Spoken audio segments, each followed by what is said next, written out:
जानते हैं प्रभु जी, हर एक मनुष्य और हर एक व्यक्ति का अपना कर्म का फल भुगतना पड़ता है। एक प्रसंग आता है पुराण का।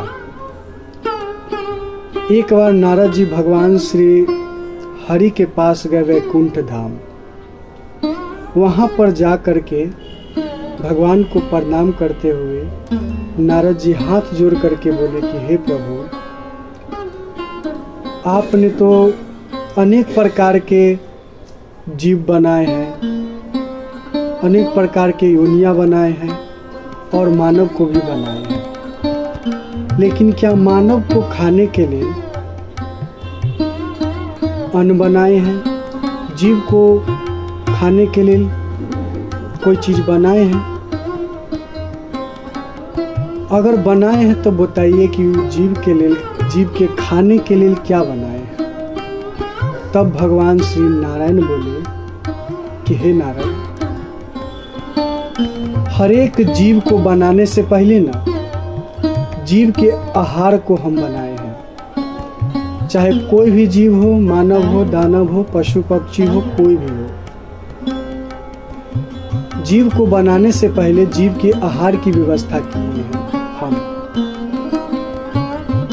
तो अगर आपको भरोसा नहीं है तो एक बार जाकर के पृथ्वी का संरक्षण करके आइए कि जीव के लिए हम खाने के लिए क्या क्या चीज बनाएं।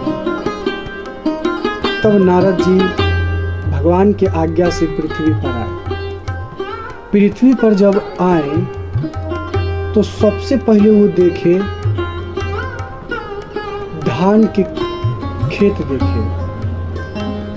धान के खेत जब देखे ना तो इतना सुंदर लहराते हुए धान के बाल जब देखे तो नारद जी देख करके बहुत प्रसन्न हुए और सोचे कि देखने में इतना सुंदर है तो इस खाने में कितना सुंदर होगा।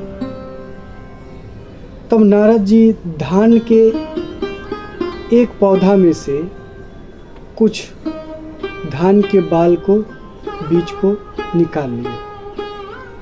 निकाले तो देखे कि उसमें 12 गो दाना था। हाथ में आया नारद जी को। नारद जी भगवान को धन्यवाद किए कि वाह प्रभु, जीव को बनाने से पहले आप जीव के आहार की व्यवस्था किए और कितना सुंदर व्यवस्था किए।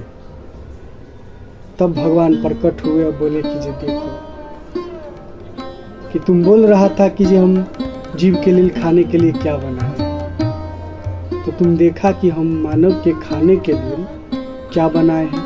तो बोले कि जी हाँ प्रभु, आपने बहुत सुंदर जीव के आहार की व्यवस्था की है मानव को खाने के लिए।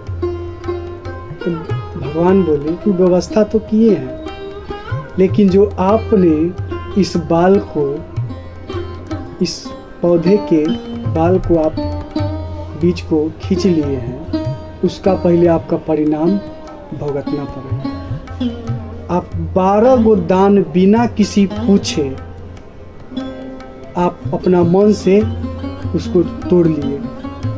इसका यह दंड है आपको कि आपको 12 जन्मों तक इसका दंड भुगतना पड़ेगा।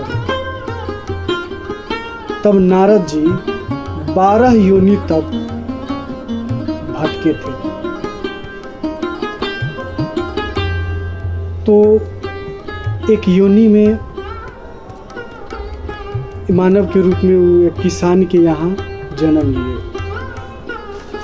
और भगवान की कृपा था कि उनका स्मृति हर एक जन्म का था कि हम पिछले जन्म में क्या थे, अगले जन्म में क्या थे। क्योंकि भगवान के भक्त है तो निश्चय ही उनको स्मृति होगा ही होगा। तब देखे कि एक किसान खेती कर रहा था तो उसमें कुछ लेबर होता है ढोने के लिए किसान। तो देखा कि खेती को काट काट के, धान के पौधा को काट काट के, चुरा चुरा करके ले जा रहा है, बोझा के बोझा। तब नारद जी सोचे कि हम 12 गो दाना जब चुरा लिए थे तोड़ लिए थे तो हमको 12 जन्मों तक भटकना पड़ा, 12 योनि में।